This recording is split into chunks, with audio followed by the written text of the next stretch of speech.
Legacy planning is more than just estate planning.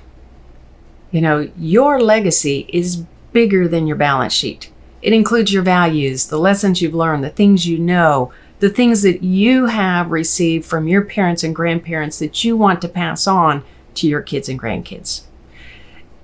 So when you're thinking about your legacy plan, you need to take a step back and think about more than just those documents that pass your assets from yourself to your heirs. What is your legacy, and what do you want that to be? Reflect on your life and think about the lessons you've learned, the values you have, the things that you've received from your parents and grandparents. What are the key things that have impacted your life? What values have you grown up with or developed? What were your successes and failures? And what would you want your heirs to know? What would you want them to be able to use in their own life to improve their life and the life of their heirs?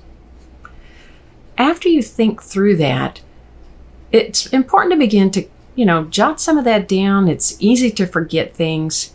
When my kids were young, I wanted to jot down little things that they did. I did it for a while, and then I would forget. And when I go back and look at the things that I actually wrote down, some of them I've forgotten until I read it again, and then I remember. And it's so special.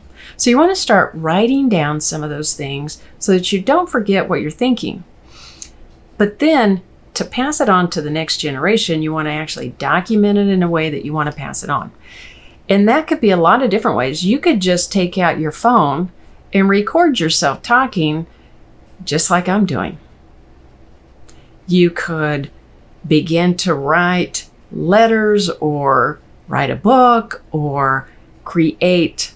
I heard a story once about a dad who created an email account for his kids and didn't give it to them yet, but began to email that account every week with a lesson learned or a tip that he had.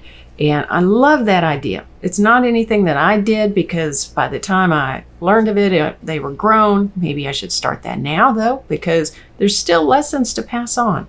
And so lots of different ways that you can pass on those legacies easily. Just take a few minutes to incorporate that into your day.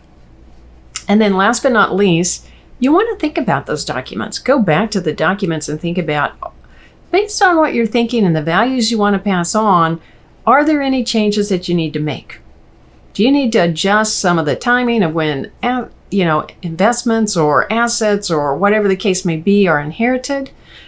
Or do you want to actually incorporate some charitable giving into some of what you're doing and include your family in on that?